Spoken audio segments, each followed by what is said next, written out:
This episode is brought to you by GE Healthcare. GE Healthcare sees possibilities through innovation. They are partnering with their customers to fulfill healthcare's greatest potential through groundbreaking medical technology, intelligent devices, and care solutions, just like they have for over 125 years. The technology they're mastering today will help make care more personalized tomorrow. Find out more at gehealthcare.com. It's the left versus the right. In the right corner, it's James Flippin. In the left corner, it's Anthony Weiner. Live from Studio 77, it's a 77 WABC debate. Welcome to another episode of Left versus Right. I'm Anthony Weiner, and our left, James Flippin on your right. James, you have a nice holiday. I did, Anthony. It was great. Lots of food, lots of family, lots of friends. Everyone's sitting around the table talking about the latest confirmation debate, the latest argument. Are people ready to kind of tune that out a little bit? You know what's funny is, like, during the early parts of the day with just hors d'oeuvres and some drinks in a smaller group, my aunt and my father and people were doing politics, and I said, get this out of your system now, because when everybody else gets here, this is done. Well, most folks on the left are surprisingly not really all that interested in talking about politics, but we're going to do a little today. Now. So speaking about gathering with family, maybe you saw it coming, maybe you didn't, maybe you're outraged, maybe you're not. Joe Biden gives a unconditional pardon to his son Hunter and finally writes the last chapter of that whole thing. Were you one of these people who's outraged by it? Were you upset that the president lied about it? What's your take? Well, I mean, I would say that there's definitely a fair level of outrage, but it's about sort of like the entire response to it. And I definitely wasn't surprised, right? Like, I think that the expectation for me was that at some point he was going to pardon Hunter. Even though the president said over and over again, his spokesman said over and over again, you never bought it. I didn't. And the reason why is because either way, Biden sort of had cover to do it once the election had come to pass. So either he was going to be the lame duck because Kamala was going to be president, or go back far enough, it would have been him and no longer facing re-election. And then if it's Trump coming in, he's got nothing to lose, no electoral prospects to worry about. So he goes ahead and takes care of his son. I figured either way it was going to happen.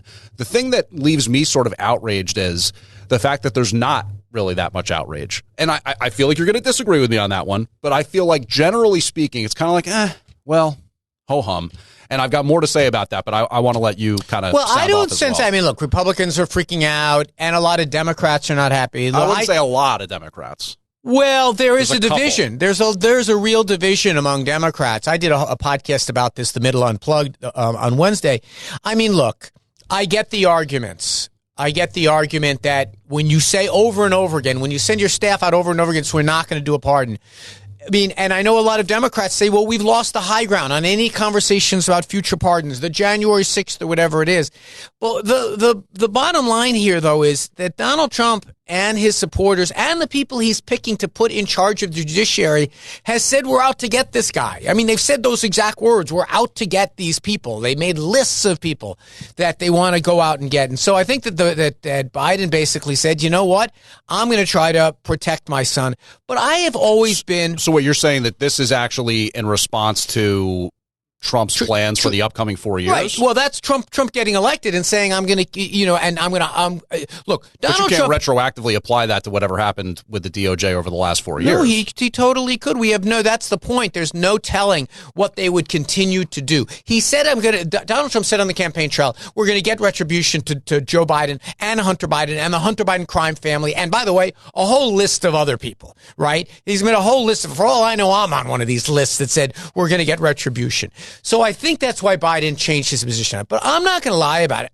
This whole idea that you shouldn't bust the norms of pardoning your son, show that the justice system works, and then stick with it. I argue that all the time with you. The problem is we had that argument about don't bust the norms. The American people voted for the norm buster. They voted for the people who says, I'm gonna give pardons to people that assaulted police officers. I'm gonna go out and investigate my political opponents. I'm gonna try to shut down media outlets that I don't agree with. The norm era of American politics, at least for the time being, is over. So I guess I don't blame Joe Biden doing it. I would have wished he didn't, because I think that frankly, Hunter Biden, these things that he was found guilty of, one he admitted, one he was found guilty of, I think you should pay the piper. Well, I mean, it's good of you to say that, and good on you for admitting that Hunter Biden deserved to face consequences. But I find it very interesting that you're sort of saying that, Trump somehow is to blame for whatever Hunter did that was illegal. Blaming for Joe Biden. Somehow that the voting system that said, okay, we want this guy to be president means that this guy's conviction should have been invalid or something. No. It's kind of fascinating. No. Joe Biden said in his statement, I'm doing this because these Republicans say they're going to hunt Hunter down and try to get to me. Okay, and that's all that's key, true, right? Well, absolutely. I mean, they did say that he might not have meant it, but I think it's fair. What's fascinating is you just hit the nail on the head. This is a Biden pardon that goes back to 2014, correct, which is right around the time when Hunter started joining the Burisma board in correct. Ukraine, mm-hmm. and all that questionable stuff that's going on in Ukraine with money and spending on salaries for Hunter when he's not a oil and gas expert, but he had connections to the White House and all this kind of stuff. What's going on there? Certainly some question, certainly some things where members of Congress have suggested that there's a money trail connecting the big guy to all this. So I think that's really why Biden did this. In other words, it wasn't so much to protect his son. It was to protect him, maybe his brother, maybe some of his other family members. No, I mean, look. It connects to a wider conspiracy of corruption. It doesn't really have as much to do with, I feel so badly for my son and he's going to go to prison. It's actually trying to keep the lid on a much bigger scandal. I don't have a lid. I mean, look, there's for 2 years straight, beginning even before they took office, the Republicans in Congress investigated Hunter Biden and had nothing. They didn't get anything on Burisma. They didn't get anything on the big guy. They didn't get anything. They were down to doing big. So wait a minute. So you're saying that all the $20 million that came into the Biden coffers. What do you mean the Biden coffers? Hunter Biden made a ton of money trading on his dad's name. No doubt about it. And that didn't go to any of his other family members? No, there was never that. That's your assertion. Hold on a second. That's your assertion. Not my assertion. That's your conclusion. The Republicans in the Oversight Committee kept saying we can prove it, and they never did. That's why what this came down to, just to remind our listeners, he was not found guilty by this Republican prosecutor, and that's what Weiss was, a Donald Trump prosecutor that started the prosecution under Donald Trump, and Joe Biden kept him around to let his investigation finish. Didn't find anything improper about Burisma. Didn't find anything improper about China. Didn't find any foreign lobby. That wasn't adjudicated in the court case. The court case had to do with whether or not he was high while buying a drug. Time out. The independent prosecutor looked at all of that. The Congress looked at all of that, never produced any smoking gun, never produced any evidence. They also tried to give him a sweetheart deal for the gun charge. Wait, the sweetheart deal that was being offered was by the Republican prosecutors hired by Donald Trump. That doesn't add up either. So wait a minute. Do we have Republican and Democratic prosecutors or not, Anthony? Because in previous shows, you've talked about how the legal system doesn't look at it that way, and that people shouldn't complain that it's political when people get involved. I just want to point out to our listeners who might think this was a Joe Biden prosecutor. This was Donald Trump appointed this guy to investigate Hunter Biden, and Joe Biden kept him in office. Then he even gave him special prosecutor status. And when that guy was done with his whole investigation, here's what he came up with. We have a picture of you holding a gun. When you filled out on a gun application, you weren't a drug addict, which he clearly was, and you paid back $1.5 million of back taxes with penalties, and we're still going to prosecute that. Well, look, I've done 100 shows on this. I am totally fine. I've heard people argue both things. We know that sometimes people get prosecuted for that, sometimes they don't. Right. All I know is that when Joe Biden had a chance, and Weiss had a chance, and Congress had a chance to come up with anything more, he didn't. Now, so why did they extend this blanket pardon back to 2014? Because what Joe Biden said in his pardon is actually right. I want to stop this hunting of Hunter, which is a way to get to me. Right. I'm saying enough is enough. So he wanted to protect himself, like you said. No, he wanted to protect Hunter, which was the tool. I think you read it. He said in his pardon statement, they were just trying to get to me through Hunter. And I say enough of that. Yeah, my partner in crime on this influence peddling scheme is in trouble. I have the opportunity to basically give him a blanket pardon. I am open to you producing some evidence James Comer never produced about partner in crime stuff. You can keep doing it. But Anthony, I'm welcome. I will turn the microphone over to you to come up with James Comer never came up with, Jim Jordan came up with, Weiss never came up with. There's not they've had bank statements on top of bank, 40,000 pages of bank statements, and they've yet to prove it. On a radio program, I can't really provide you the paper trail that shows you where the money came in. Nor can Comer. Okay, so then what about the business partner? Don't skip over this. Nor could Comer. Nor could a committee of Congress that was looking into this for 2 years. It never happened. That's not really a accurate representation of the evidence that was presented by Comer. Did it result in charges against Hunter Biden? Hold on a second. No. Let's not move the target, Mr. Comer. Okay. You said that it came back to Joe Biden, okay? 40,000 pages of bank records. Everyone, every 5 minutes, smoking gun here, smoking gun there. And then, as you found out, there was no smoking gun that ever connected the president to this, except in one regard. Hunter Biden was trading on the Biden name to make money. Right. Just like Ivanka Trump did, just like Jared Kushner did. You also had their business partner, his name escapes me right now, who basically said that he was part of business dealings and conversations where the statements were made, we also have to have money for the big guy. Actually, that's not true. Who's the big guy? Actually, that's not true. It was someone who was CC'd on a thing that referred to this, and this guy, Bobolinsky, was called in. He was called in by the FBI. They didn't believe him. The Wall Street Journal didn't believe him. The New York Post didn't believe him. And ultimately, Congress didn't believe him, because even when Congress did their report, they said this guy does have credibility problem. And by the way, this whole 10% for the big guy, it was on a deal that never happened. It wasn't even something that produced any money. And that was, you've just hit it. The sum and substance of the entire 2 years investigation is one line from a guy about a deal that never happened. That's your $20 million? No. Let's face the facts. They've been hunting after Hunter because they wanted to make this connection to Joe Biden that never happened. Once it didn't happen, they're stuck with these two rather BS charges. You can actually point to very legitimate charges in terms of not paying your taxes and how people, even celebrities, people connected, have gotten to prison for that. It happens all the time. Very rarely. Let me just, on that point, which is a fair point. Very rarely, when someone finds out that they didn't pay taxes and pays them back with interest, does the IRS send you to prison. I'm not saying never.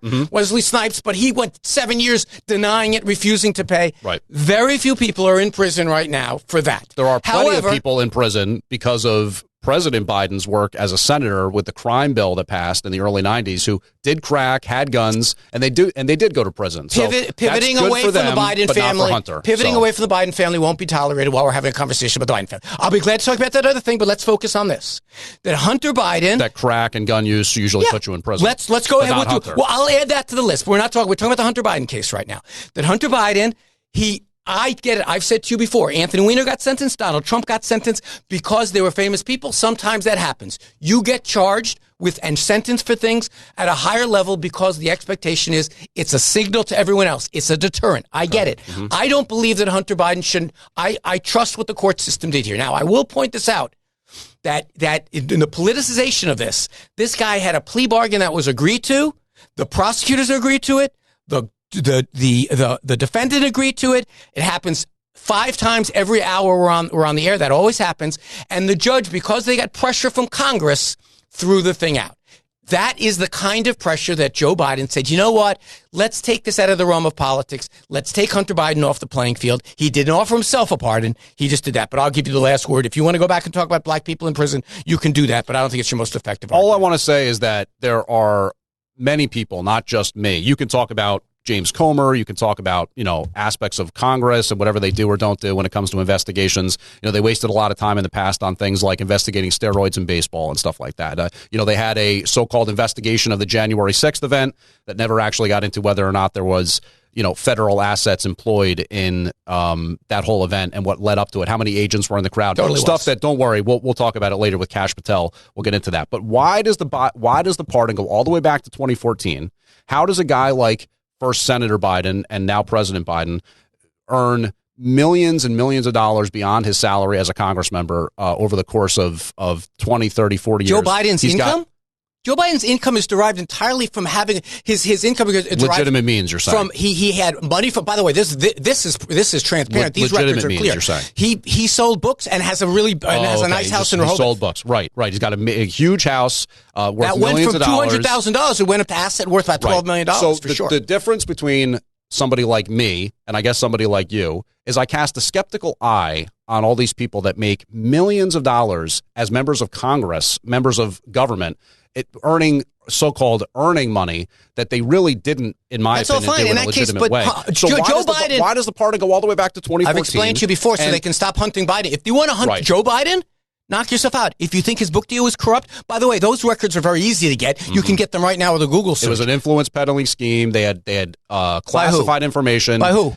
President Biden kept classified information at his home and also at his office in Washington, D.C. What happened to all that classified information? That's the Hur report. Did it make its way? James. Did it make its way into Hunter's hands? Did it make its way into James Biden's hands? That's the Hur report. Another Anthony, Republican that looked into that. All I'm telling you is that there's plenty of people both on the so-called Republican or Democratic side of the aisle that look at a guy like Joe Biden and say, you know what? All he did with this pardon is cement himself as a corrupt, totally influenced people guy. Don't like pardons. No, it doesn't have to do with that. It has to do with the millions of dollars that made its way into that family's hands for 20, 30 years because they had an influence peddling scheme. James. And if you think saying it was stuff without evidence, think it was just Hunter, I got a bridge to sell you in Brooklyn. Saying something without evidence. If you think it was just Hunter getting the money, I got a bridge to sell you in Brooklyn. Saying something without evidence. You had at your disposal, your conspiratorial theory had 2 years to make it work. 2 years of a full committee doing nothing but Hunter Biden hunting, okay? And they were unable to do it. So you saying it on a microphone on a Saturday afternoon doesn't make it any more true. Any of our listeners can go look up the results of the oversight investigation into Hunter Biden and see what it came up with. It didn't come up with anything illegal about Burisma. It didn't come up with anything illegal about the deals with China. And if you want to talk about deals with China, I could show you Ivanka Trump. The moment they got in, she got 41 trademarks that no one's ever gotten before out of China for her things. If you want to talk about corruption, we can talk about Jared Kushner getting millions of dollars out of the Saudis, okay? People trade on their parents' names. There's not a famous Flippin that I know about. My mom was a school teacher. I had no name to trade on, okay? I get it. It's disgusting. I don't like it. But it ain't criminal. Why go back to 2014? Focus this time because you weren't listening the first time. That's where this investigation by oversight trying to make things connected. If you believe that Donald Trump is going to go put people in prison for stuff they didn't do, like he said in the campaign trail, then you provide. He said he was going to put people in prison for things they didn't do? Yeah. He said, I'm going to put people in prison for things they didn't do. I'm going to take away your license for not being nice to me. That ain't against the law. He said that to Barry. He doesn't say that about ABC because we like him here. We'll be right back on Left versus Right. It's the left versus the right. It's a 77 WABC debate. 77 WABC.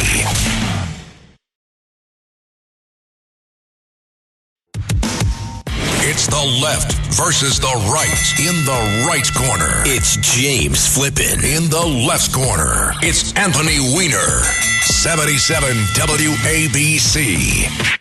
Welcome back to Left versus Right. Anthony Weiner on your left, James Flippin on your right. If you miss any part of this, you can get it as a podcast, also available on YouTube.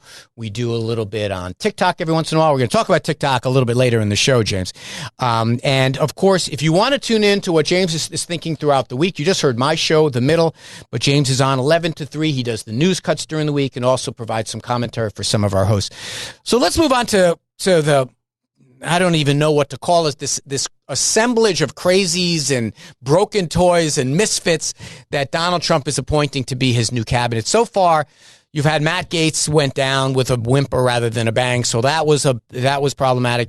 Now the next one up is Pete Hegseth. Well, there's plenty of others who aren't facing any of those same problems. There aren't many. I mean, it's hard to think. You know, some people think it's like flooding the zone with people that have problems that sooner or later they're going to have to let some through. If you think about the number of officials that are really facing problems, you've got Hegseth. We're going to talk about him in a moment. Kash Patel. We're going to talk about him in a moment. Why is Kash Patel facing problems? Well, Kash Patel's facing problems because people within his own party say he's not qualified. Well, let's do Kash Patel first then. I don't want to jump around. Let's do Kash now. Saying members of his own party say, people who used to supervise him in the White House say he's not qualified. He's a conspiracy person. He's someone that has no experience running an organization like this. And he's someone who says he wants to tear down the FBI and move the FBI out of Washington. He said that he wants to change the way that the intelligence gathering operation is done and get those agents out of the section and structure that they're in and redeploy those. He's literally said elsewhere. The FBI is a corrupt organization. You don't believe that? Actually, I do. Okay, so in that case, you would have similar problems if you're going to go oversee an organization that you think the FBI is a corrupt organization. Just because you think an organization's corrupt or poorly managed doesn't mean that you can't oversee it. Don't try to kind of clean it up by saying poorly managed. It's very different. If you want something poorly managed, that's where you have good managers. You could be both corrupt and poorly managed. Okay, so you believe it's corrupt. Let's focus on that. I don't have a problem with saying something's not well managed. You can always say that about any organization you think can improve. But to say Kash Patel is not running into opposition, he's running into bipartisan opposition because he doesn't seem like he's qualified. We'll see if he gets qualified or nominated or confirmed or not, because I don't really know that I have any sense of whether or not these guys are going to get confirmed. Obviously, Gaetz, it was so much scrutiny with the allegations of underage sex and all this kind of stuff, paying for that he decided it was best to move on. That kind of happened. Kash Patel says he believes the Q conspiracy.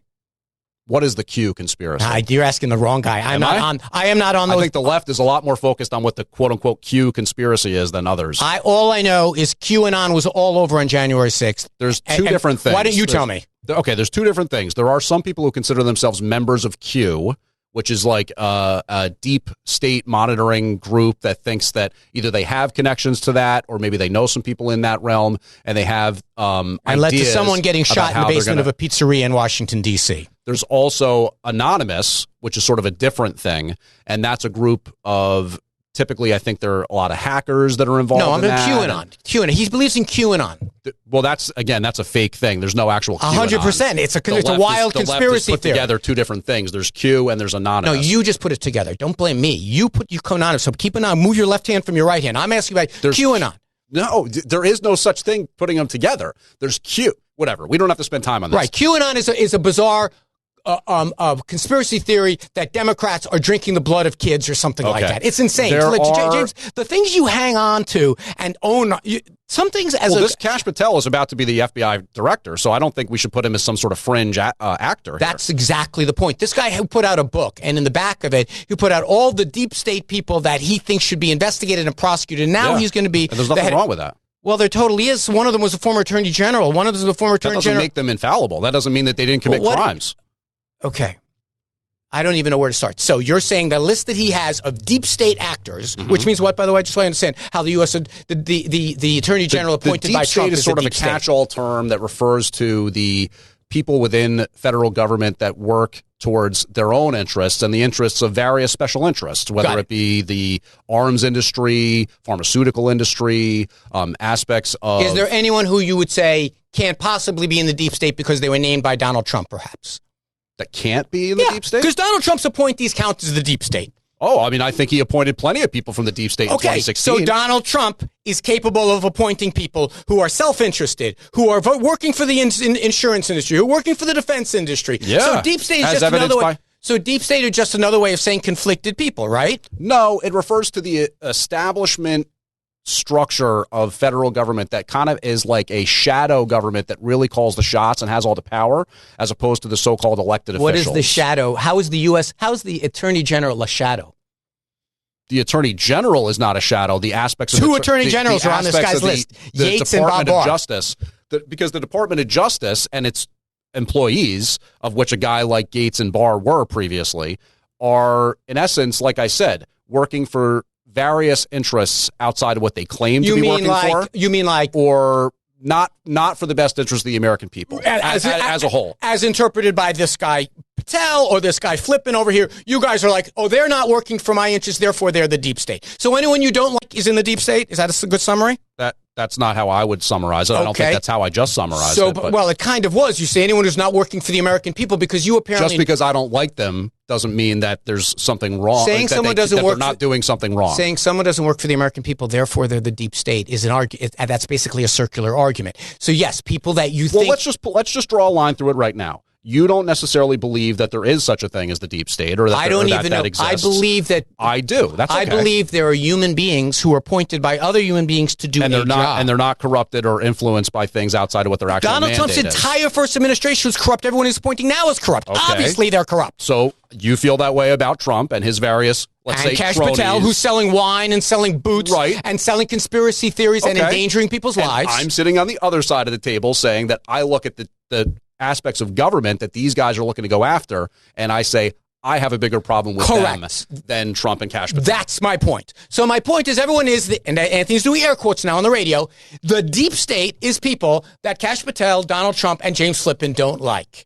They're doing policies we don't like. But fine. In that case, just own that. We don't like the guy. But the poor problem is now... Again, that's not what I said. I know it's what I just summarized and you agreed. So it's the same thing. No, again, Anthony, here's the difference between what I'm trying to say and the way that you're trying to back me into a corner with it. I think that the so-called deep state, if you want to use that term to kind of capture it all, I'll use it. I'll use it. Okay. The federal largesse, the federal bureaucracy, the federal D.C., the swamp, the establishment. I could use a lot of different terms to all talk pejoratives for people I'll use the terms, whatever. The FBI. Yeah, the FBI. The federal police force. The park police. The spooks that work for the FBI. The guards at the Bureau of Prisons. Sure, right, all of them. They are what I see as the problematic aspects of government. Unless they do what you want. No. What I'm saying is the established federal government that is, again, based on anyone in the federal government is the deep state? Bureaucracy, the K Street policy, all the different lobby dollars that come in. You're doing bumper sticker after bumper sticker. I can't keep track of them all. My point is, do you mean anyone that works in the federal government? That has a considerable problem. One that the Trump administration has a mandate to go after. Did they get them last time? I don't think that the Trump administration had anywhere near the same wherewithal and the understanding of what it was going up against. He campaigned in 2016 for draining the swamp. Did he do it? No. Okay. But let me just ask one other question before we move off of Cash and get on to Pete Hegseth. What part of the federal government is not the deep state in your mind? Is not influenced by the deep state? You have defined the deep state with all these bumper stickers. What part is not? It's just easier for me. What part is not the deep state? No, I think that almost all aspects of the federal government are infiltrated by so-called elements of the deep state. Infiltrated on the lifetime politicians, lifetime bureaucrats, lifetime government employees who, again, work for their best interests and the various different organizations that are connected to that, as opposed to what's the best, most efficient way to run a government. I understand. And I'm asking you, is there any part of the federal government that is not deep state, that is uninfected by the deep state? That's unaffected? Right. I wouldn't know. Hopefully DOJ hopefully the Department of Government Efficiency will figure that out. Well, we're going to get to DOJ in a minute. Maybe we should start now. You don't want anyone conflicted, anyone in for their self-interest, anyone in there. Everybody's got self-interest. Okay, good. I'm glad you can concede that, because some people's self-interest is clean air and clean water, right? And people paying a progressive tax code. That's some people's view of it. But let's take a look at DOJ, okay? You've got Musk, who is regulated by 7 different government agencies. Is he self-interested? Like I said, everyone has elements of self-interest. Okay, but I'm asking about Musk. Is he self-interested? I think he's got a lot of different interests. Himself is one of them. Right. The advancement of the human population is another one. I understand. So advancing science and rocket exploration, Mars. So putting him in charge of the so-called rooting out the deep state. Mm-hmm. Do you think it's in his interest to root out his own interest there? Of course, aspects not. of There's government. If this was a Democrat, you would not. Aspects of government that fund Tesla or SpaceX or whatever. If this was a Democrat, you would not have any hesitation to say, "Of course, you don't put him in charge of getting waste out of government because he's regulated by government." Well, I mean, up until I think about 5 or 6 years ago, Elon Musk was not a Republican, so I don't really know that much about his politics. I'll refresh you. Okay. Cars. Regulated, subsidized by the government. Mm-hmm. Rockets, regulated, subsidized by the government. Mm-hmm. Satellites, regulated, subsidized by the government. Brain chips, regulated, subsidized by the government. Right. All of it. He is the deep state by your definition. Self-interested, not looking out for other people's interests. And he's someone that you say, let's use him. Now let's look at Vivek Ramaswamy. When I'm talking about, let me just clarify something. When I'm talking about the deep state, it's certainly not entrepreneurs like Elon Musk and Vivek Ramaswamy. I'll say that much. Oh, I got it. So defense contractors, those aren't, air quotes again, entrepreneurs. The defense contractors in many ways are the elements that are benefiting from the deep state. They're the ones that are getting the money out of the federal taxpayer and applying it to their bottom line, as opposed to it going towards something that... Now substitute Musk's name in that sentence. It works. Musk is getting the money from the taxpayer. But I just told you, Anthony, that those arms dealers, Lockheed Martin and whatever, Boeing, whoever it may be. Musk is one of the biggest defense contractors They're not the ones that I'm talking about when I say the deep state. I'm talking about the bureaucrats and the ones controlling the flow of money that have worked for the government for 20, 30 years. Those are the people I'm talking about. Oh, so the defense contractors are not. They are benefiting from the deep state. Okay, let me ask you this. They're not the deep state. I'm having trouble. I am not the mental gymnastics that Use the term state. What does the term state apply to? State applies to the people. Well, I'm thinking more the state as in the government. Yeah, the government, which is the people. Who votes for the government? Who's voting for this government that Trump's putting in? Who chose them? But what I'm saying is the term state is referring to the government, like a statist. Correct. You know what I'm saying? Like correct. Donald Trump is now the state. He's pointing people in as to be part of the state. So in January 21st, the people are going to be the state or Donald Trump's state. It is this another way of saying the people. But I'm trying to make the distinction between what you're saying is still elements of it in terms of these arms dealers or whatever. They're the outside actors that are benefiting from the way the government is set up. That's the difference. That's where you're not. That's what you're not understanding is that the whole concept of Doge is going after the established government structures that are allowing for this to happen, not just whatever governments or companies are benefiting from it. Okay, let me try to make this. Mr. Jones has a company that gets military contracts. Okay. Would you put Mr. Jones in charge of deciding with the process for getting military contracts? Of course not. That's what they put Musk in charge of. And Vivek Ramaswamy is not that much better. He has 4 or 5 different petitions before the FDA on drugs that he can make hundreds of millions of dollars if they approve. And you're putting him in charge of the process of the state. It's actually, just you know what? I actually don't really have that much to disagree with you on in the sense that I think that you're fairly critical of Elon Musk and Vivek Ramaswamy. If you don't like them and don't think they're going to do a good job in carrying out the mission that's been prescribed for the Department of Government Efficiency, which is supposed to be cutting away from that wasteful bureaucracy and cutting away from that largesse and all that kind of stuff, if you don't think they're the right people for the job, then you're well entitled to that opinion. So here's my view. But that doesn't mean that the deep state doesn't exist. Here's my view. My view is that you can talk about the deep state as this mysterious group of people out there who you can never put your hands on. It's like one bumper sticker after another. It's the people of this. It's the people of that. It's not mysterious. It's very dangerous and destructive. I know you've had very difficult time in this conversation defining who they are. Sometimes they're the state, or sometimes the deep state are the people you like. Sometimes the deep state are not people that you like. Maybe what it sounds to me. That's your definition of it. Here's it. Of course, these are my words, James. So obviously, I'm going to use my definition. Look, the bottom line is this: the American people elect people to represent them. Those people then hire people to do jobs in government. Right. Those people in like government. Cash Patel. Those people in government are like James Flippin. They're like Anthony Weiner. They're like all the many people in our listening audience who get hired to do jobs. The difference is that those guys change every 4 years. Those men and women, they're taken in and out of jobs every 4 years as members of the cabinet, as opposed to people who work for the cabinet. Schmabinet. There is no term limit on the delivery truck driver for Pepsi. He's not the deep state because he stays around a long time and the CEO leaves after 3 years. That's ridiculous.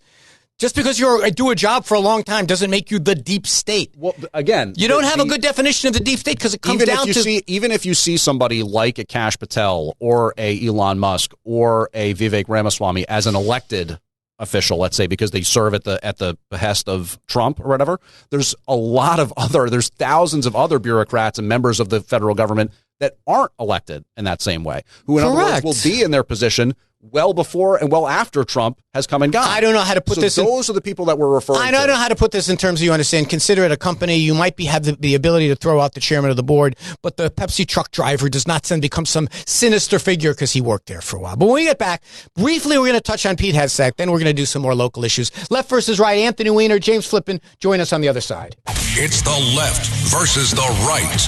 It's a 77 WABC debate. 77 WABC.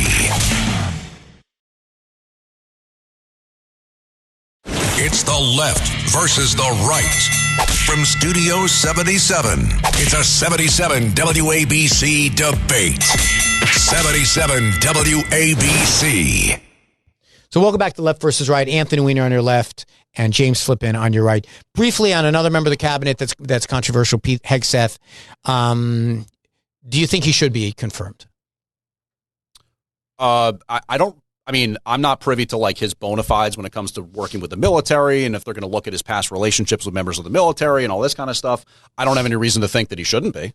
So the stuff about the allegations on abuse of women and the allegation about being drunk and the allegation of mismanagement at his I'll tell you this nonprofits. Much. I find the him drinking thing and that whole allegation especially rich, considering that members of the media, many of which I happen to know personally, are not exactly teetotalers. So for them to suggest that there's something wrong with somebody coming in a little bit hungover on a Friday because they had some drinks on a Thursday or something like that, or again, I guess I don't buy that whole line of stuff. I mean, look, here's what I would say about it. One, His background in the military, although it doesn't show any signs that he has the organizational heft to run something like this, is interesting. Which is fair. I think that's a fair point. I mean, but I think it's an interesting enough background that I don't believe, I heard what you said a couple of weeks ago that was pretty persuasive, that maybe having someone with less understanding of the military ask more questions. I'm okay with that. I do have problems with the allegations about the way that he's handled women, but more problematic to me is his position on women serving in the active military, being against that at a time when we're having trouble recruiting people. In combat zones? Yeah, he said he did. But why are you opposed to that? Because we have a real problem with recruiting. We've got about 25% of our fighting forces right now are women.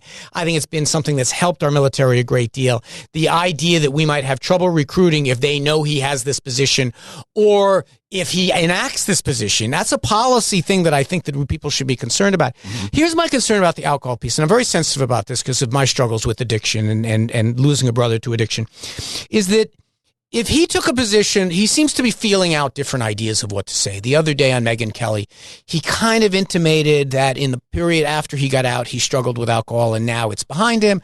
He met with a senator and said, I promise I won't drink anymore. If you want us to take the position of, look, I've had a problem that has impacted me adversely in the past, and here's what I've done. I'm owning it. I'm moving forward, etc. That's a very different position than you taking. Well, I don't care. Everyone drinks. There's a lot of testimony out there that senators are reasonably concerned about it. It's impaired his ability to do his job. Mm-hmm. And I don't believe that anyone has I believe that everyone is, if you're an alcoholic, you're always an alcoholic. However, you can be in treatment and I have no problem hiring you.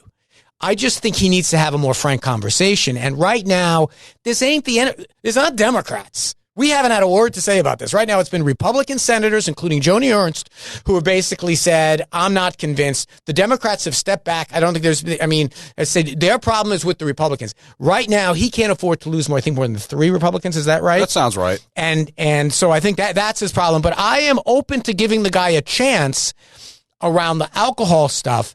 The women stuff, again, problematic. But I'll let you have the final word on Pete Hegseth. I think I have had interesting conversations with people who, like, for example, a guy well known to these airwaves, Greg Kelly, who's taken a pretty strong position in feeling that Hegseth is not the right guy for the job. He's connected it back to his military background. And he says that within the military, allegations of, let's say, adultery, for example, are looked at in a different way. And there is that same camaraderie. There's that relationship between the battlefield and the home front and, decorum and the level to which you're held to a higher standard, let's say, as a member of the military. I think that's all sort of legitimate and potentially outside of the realm of my full understanding of the way the military operates as an organization and stuff like that. The thing I'll say that that gives me pause with all this stuff about Hegseth and the allegations about women, yes, it's established that he had that encounter with a woman some years ago, and then he paid her to not share the details of it. The woman's husband has since come out and said, yeah, I lost track of her that night. They went off and spent time together, all this kind of thing. There's the letter, the email from his mom that was sent in 2018. Very personal, very revealing. Clearly his mom was upset with him at the time concerning past relationships, including some ex-wives. And I just think that the more we get into this era when everyone's communications are more or less privy, right? It's your text messages, it's your emails, the conversations that we had 40, 50 years ago that may not have had some sort of paper trail. They do now. So we're going to be able to look at some of these interactions that people have had. Allegations are allegations, right? And people in relationships, things don't always work out and things potentially go wrong. And there's some people who, after the fact, accuse men of being abusive of women when relationships don't go the right way. There's also women who get accused of being abusive of men when things don't go the right way. So all of that stuff comes down to a little bit of a he said, she said, and allegations of a very personal nature. I will say that I think that there's fair consideration given to the military being a different type of organization, that there's a different level of decorum and respect that's afforded to some of that hierarchy. And I don't think that that's unfair to say that. But the American people voted for Trump and for his agenda. And at least at this point, Trump has said that that's his pick. That's the guy he wants as the Secretary of Defense. Most people that are so-called MAGA supporters, that's the level to which it rises. Whether or not he gets confirmed by the Senate and the people say, I don't think this guy's good for that job, we'll cross that bridge when we get there. But for all this stuff to happen months ahead of time before they're going to actually vote is just bizarre to me. No, it's basically now. It's basically now. The guy takes office in a month. You need a Secretary of Defense almost the day you walk in the door. Okay, so in other words, let them vet that as the people that are going to actually vote on it. And if they decide to speak to various aspects of reporters as to what their thinking is behind that, more power to them. Yeah, no, that's what's happening now is asking whether based on what you... I mean, a lot of stuff is public now. But that's fair enough. I don't think there's a lot more to add. Obviously, the Senate... The nonprofit stuff, I don't have as much of a strong theory on I mean, that. I think there's some people who say that he's done really well with the veterans organizations. He was fired from that Koch brother organization, and basically people have said that he didn't do a good job there and he wasted the money, et cetera, et cetera. Yeah. Okay, let's move on a little bit. Let's do something a little more local. Well, the whole country, Donald Trump didn't win by very much, but everyone's going MAGA, including here in New York City. It seems like our mayor, Eric Adams, is gone full MAGA. He's recently come out after holding his tongue. He's now all on the penny bandwagon.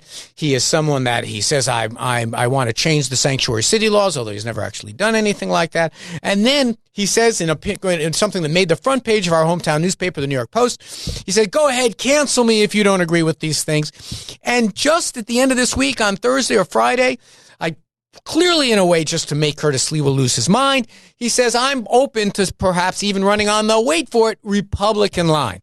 What do you think is going? Is this pure opportunism on his part, or you think that he's seen the light, now sees that the way he's been governing needs to change? Is he now going to be, as Lewa might say, the Donald Trump of Brooklyn? I think it's much more the former. I think that a guy like Adams realizes that his electoral prospects are not too strong right now. It's not like he had a really strong approval rating prior to being indicted for alleged bribery and corruption, all this kind of stuff.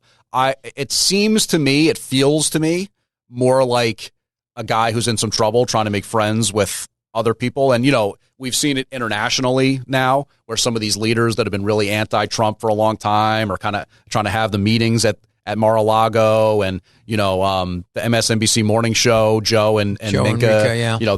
They go there and try to break bread and all this kind of stuff. So, yeah, I tend to think it's much more the political expediency or maybe personal legal expediency. If Adams kind of thinks he can make nice and then maybe get a pardon or something like that, I don't know. But I also think it's a little overstated. You know what I mean? Like, in terms of the way the political landscape is shifting here, it only makes sense for Adams to say that he's open to deporting violent criminal, illegal migrants or whatever. Which is the present law. Right. So I don't think he really is saying or changing all that much. He's kind of putting a little bit of a sleight of hand on it. Here's what I think, and you were correct. And he was a Republican once before. That's true. You're correct to put into the conversation how foreign leaders have dealt with Trump. Look, it comes down to the prepubescent emotional intelligence of Donald Trump, right? All Donald Trump needs is for you to say something nice about him, and he can't wait to go over and pat you on the back saying thank you for saying that. The most bizarre thing this week, Fox News had a whole ceremony, the hero of the year or something, and they gave it to Donald Trump just because they know it's so easy to make this guy just like you again by saying anything you want that's nice. Look, if I thought that Eric Adams was doing this for the benefit of his constituents, meaning I'm going to be nice to Donald Trump so that I can then go in and negotiate for A, B, or C. Which is sort of what he's making it out to be. That's the problem. It hasn't been right now. Up to now, it has been kind of this very, I'm going to wait to see what the czar says. I like Donald Trump. If it were not, let's face it, if it were not that there was a indictment on his head presently and he was being prosecuted by Donald Trump's Justice Department, I don't think he'd be taking this position leading into a primary in New York City. That's probably fair. I think that the one thing I'll say is that it does feel like Adams has enough political instincts to kind of know. In other words, he never really, as much as that's tried to be made part of the narrative, he really never called out the Biden White House for the unchecked border immigration thing. He said, they're not giving us money. It's out of control. Yeah, but he never actually, as Curtis would say, he never name and shame. He didn't President say, Biden. right. He never said that the president's not doing enough to stop this. He never actually called him out specifically. He kind of danced around the issue. I think that that's where his political skill. Yeah, that kinda comes into play. isn't the perception in Democratic circles, and certainly not in the public at large. I mean, the public at large was like he was pretty like you can even on election night there are even people saying who helped make this narrative around immigration. Well, Democratic Mayor Adams. But putting that aside, look, I think it's I pretty. don't really think that's true, though. I think that there's so much stuff that also happened in Chicago, Denver, Los Angeles. It wasn't right, but just the a New fact York that story. you had a Democratic mayor basically saying this is out of control and they're not helping us, well, it and was everything true, else. and it is true. Just focus on my point now, is why I think Adams is seen as being as contributing to Donald Trump getting elected. Whether it's true or not, we can argue at a different time. But here's what I will say to final point about Adams, because I do want to talk about the one final issue we have on the rundown. Here's what I say is that it is hard to look at any of his motivations without looking at it through the lens of the fact that Donald Trump, with a stroke of a pen, can end his legal problems. Adams, yeah. It's really hard not to look at it that. And maybe that's not fair, but it certainly does seem that way. I think you're absolutely right. You know what I mean? Like, I think whether it's the timing is perfect because, okay, there is a new White House coming in, and I want to play nice so that New York can get nicer things out of the White House and help my constituents and all that, whatever, you said. It could certainly be part of that, but yeah, it's impossible to divorce it to from separate those things. And our final issue today, and this one's close to our heart because you know this, James. You and I are huge on TikTok. We are big stars on TikTok. Left versus right is big on TikTok. Well, I'm trying to get part of that whole. That's true. thing. We've had me and Dominic have had some big hits, but now the court has said that the legislature and Congress was fair and was permitted to say you either have to sell TikTok to a non-Chinese company or you've got to close it down. Where are you on this? I was thinking all day that you'd be a good person to ask because of your libertarian streak. I think that we talked about this a little bit with the bathroom stuff that we debated in the past, right? The whole transgender bathroom thing. I think sometimes there is just as much virtue signaling on the right as there is from the left. And with this whole TikTok thing, I sort of worry that that's partly what's going on here, right? Because I think it's basic common sense or whatever that you might say, okay, ByteDance, Chinese company, they have laws over there in China that basically dictate what different companies and what their information is that they have to share with Beijing and with the CCP. So there's some concern there and potentially, some personal information that's being shared and all this kind of stuff. But connect the dots then. Like, in other words, if you actually truly believe that ByteDance is more or less just a arm of the Communist Chinese Party, and if you kind of believe that there is direct actual things happening, putting social, security at risk, national security at risk, then it should be gone already.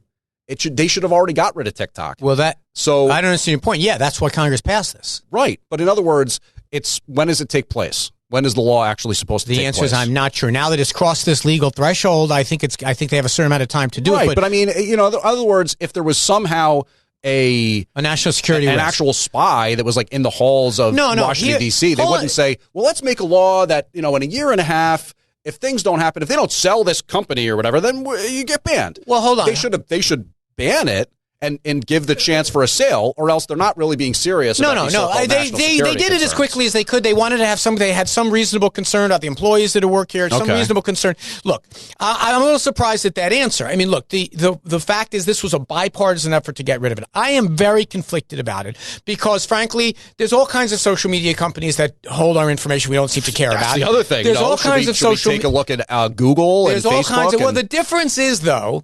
And what proponents of this would say is, well, at least we have some hook into them, and we know that a foreign power is not going to be able to throw a switch and start deluging that country with propaganda, for example. Here's the problem. Facebook, Twitter, tools of propaganda in order to try to get Donald Trump elected.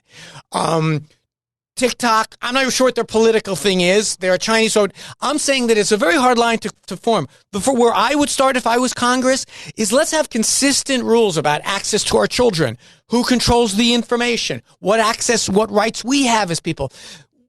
Frankly, a Chinese company can't own WABC because laws on the book that date back to the 1930s. I am fine protecting our kids and protecting our security of our information and our data from a foreign power. But you know what? I'm not crazy about Google having it either. Right. I'm not crazy about these. I think that's probably where we actually have some common ground in the sense that if you were actually going to show me where ByteDance is taking this information, doing something wrong, X, Y, and Z, then I'd have concerns and I'd say, okay, let's do something about it. The problem is that we already know that you call it a propaganda thing on the one side, but we already know Facebook and Instagram and other things have done plenty of censorship already. Let's just wrap up by saying this.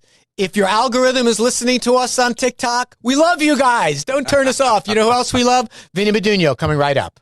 Eden Memorial Chapels understands Jewish funerals can take many forms. Some are Orthodox, while others are more conservative or of a Reformed nature. There's no one better. With services close to all New York and New Jersey cemeteries, Eden Memorial Chapels offer fair and balanced pricing and can provide easy transfer of you and your loved ones to Israel. While you're grieving, they're here to take care of all the details so that you deal with less bureaucracy and have more peace of mind. Go to EdenMemorial.com. That's EdenMemorial.com.